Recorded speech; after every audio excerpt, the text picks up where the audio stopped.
Damn, I look good, boy. You know what I'm saying? But listen, I'm gonna show you exactly. I'm gonna show you an example of a little bit of what I do. All right. Oops, my bad. Damn, Eddie, fuck. All right. So first, I send my SMS blast out. I have a whole list of like 100,000, 500 people, whatever, that I specifically target. Right. So I send them a SMS blast. SMS blast is pretty much you send a whole, like you send a text message to your whole list. And each text message it'll have their own name. And they'll have their own phone number, like to whatever person you reach out to. So I send this to this guy. He reached out, said da da da da. So what I do is right. So I called him already too. I just got off the phone with him. So I want to check out the property. This is his property he have right here. So I look at the details on it. 770 square feet. It's vacant. What else do I look? I look at the value. It's the estimated value. You can see the trend of it. You know what I'm saying? It's a little bit. It's going up. It's important to like look at this number, and then the comparables is pretty much as you want to see in that area what properties are being sold, what's it being sold for. And if I scroll down, bear with me, y'all. This is the property that I'm talking about right here, and the other ones, it's what other properties sold in that area, right? So single family sold for 73,000 right here. That was the date it sold.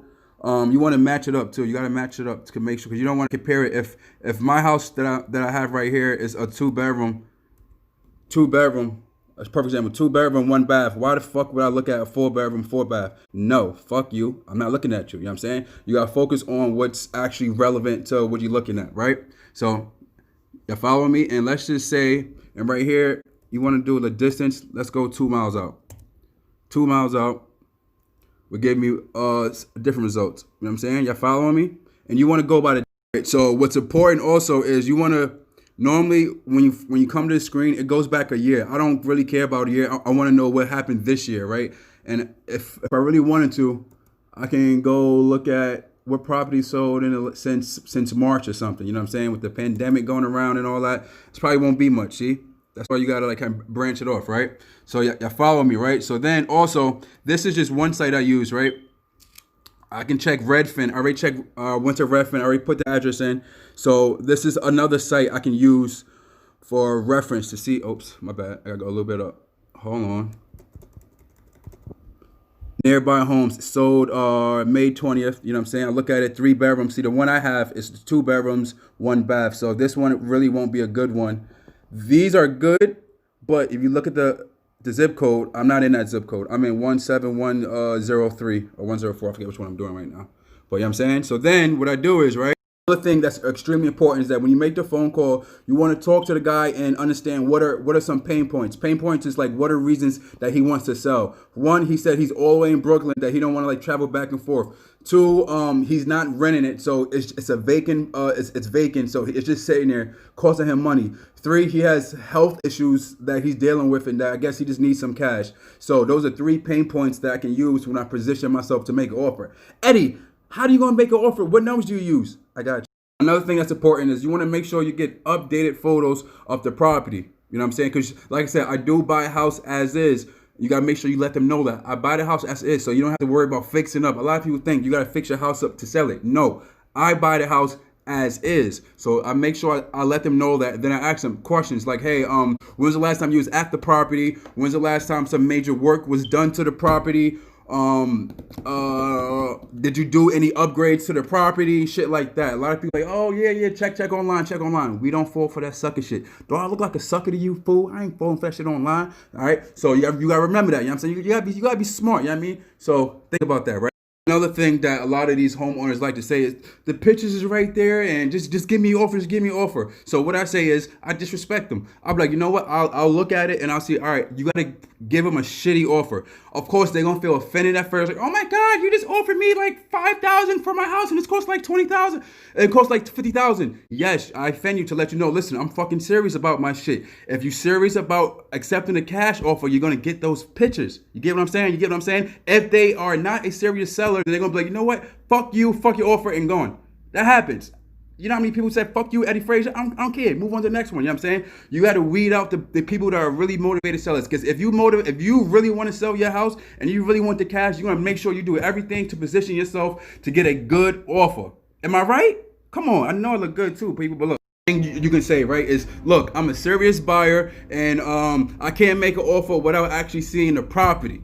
Like, you got to understand that, right? So I'm gonna need your help so I can make an educated guess. You understand? That sounds fair, right? That's a little thing that you can use, right? Another thing that you can also use is what I always say is, like, they were like, oh, the pictures are online and shit like that, I haven't seen it. I'm like, sir, if you was going to buy a house, would you really buy a house without actually seeing it? I always catch them on it. They be like, well, you're right. Well, once I hit it, well, you're right. I'm like, up. In my head, I'm like, bang, got you, dummy. I don't really call him a dummy. No, I want your money, blood. I'm not calling you a dummy into your face. I'm calling it in my head, dummy. Like I said, you wouldn't buy a house without actually seeing it, right? No. And I position myself like an out-of-state investor. So I'm in all different markets. I'm in Harrisburg, which I do live in PA. I'm in Florida. I'm in Texas. I'm all over the place. Blood. The fun part, right? All right, here comes the fun part, right? So I looked at the comparables. This is like the formula that I use right here. Don't worry about it. Don't ask questions about it, right?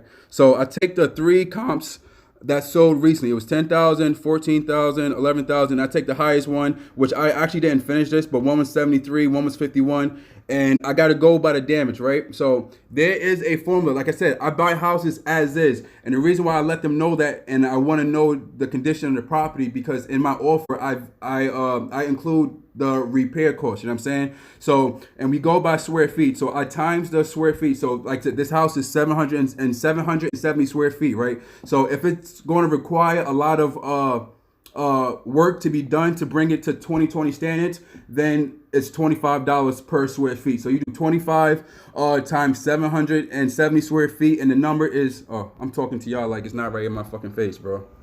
This right here. So the repair value is $19,250 to repair it, to bring it back into like 2020 standards, right? Now, I know you like, what the fuck, Eddie, it's not making. Oh, another thing I want to show you, right? So, you know what? I'm not going to get into all that because y'all not going to understand, right? So, that's one other thing, right? So, it's going to cost $19,250 to bring the house to like 2020 standards, right? A rough estimate. I include that in my offer. So, I make sure the seller knows you don't got to worry about that shit. I want to know about it, but you don't have to worry about that. I'm going to factor that in my offer. Now, I know you like, Eddie, sums don't add up. I got. So the whole thing is, right, like, let's say this is the house, right? And this is a buyer. So what I want to do is I will find a house and I will give them a offer that is less than what the actual property is worth. It's less than what people are buying in that area. You know what I'm saying? You follow me? Yes. You can be like, Eddie, who would do that? See, I specifically target a specific groups of people that are willing to sell their $100,000 house for $40,000. $50,000, you know what I'm saying? So that you got this motivated seller. I call these a motivated seller. Then I find a cash buyer. A cash buyer is somebody that sees a good deal.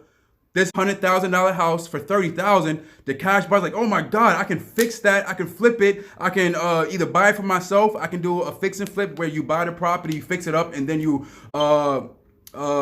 rent it out, or you know what I'm saying? You get what I'm saying, right? So the cash buyer is like, oh shit, that's why they want a good deal, and that's why it's important. That's why it's extremely important that I have the repair shit inside the offer, or whatever. Like, you know what? I'm gonna show you guys kind of what it would look like really quick. All right, this is just an example. I'm gonna show you guys really quick.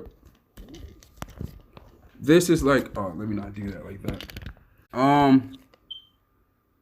The repair cost $7,000. If the profit I want to make is $10,000 on this house, my first offer would be $42,000. My second offer would be $45,000. My maximum offer will be $53,000 if I want to make $10,000 on this $70,000 thing. You know, y'all following me? That's the repair cost is $7,000. My profit, now let's say if I want to switch my profit, right? Like, you know what? I actually want to make 20 grand on this deal. You make 20 grand, then the maximum offer I can give this person is $43,000 if I want it for 20. Let me remind you, 20,000, right? If I want to make 20,000 on this right here, right? If I want to make, I'm bugging. If I wanted to make 20,000, the maximum MOA maximum allowed, or MAO a maximum allowed offer would be 43,000. Now, if I give my first offer, if they take in 34,000, guess what? I'm getting my whole 20 grand and the difference between what's that? 11 grand on top of that. So I'll make 31,000 if they take my first offer at 34,000. Y'all get what I'm saying? I'm saying this is what the fuck I'm doing. I'm gonna make my own business. I don't have a contract yet. I don't have a deal. Let me remind you, I literally didn't know none of this shit 3 weeks ago. When you put in the work, you learn shit. Especially if it's like, bro, when I tell you I'm gonna blow the fuck up, boy, I have my own real estate business. Mark my fucking words.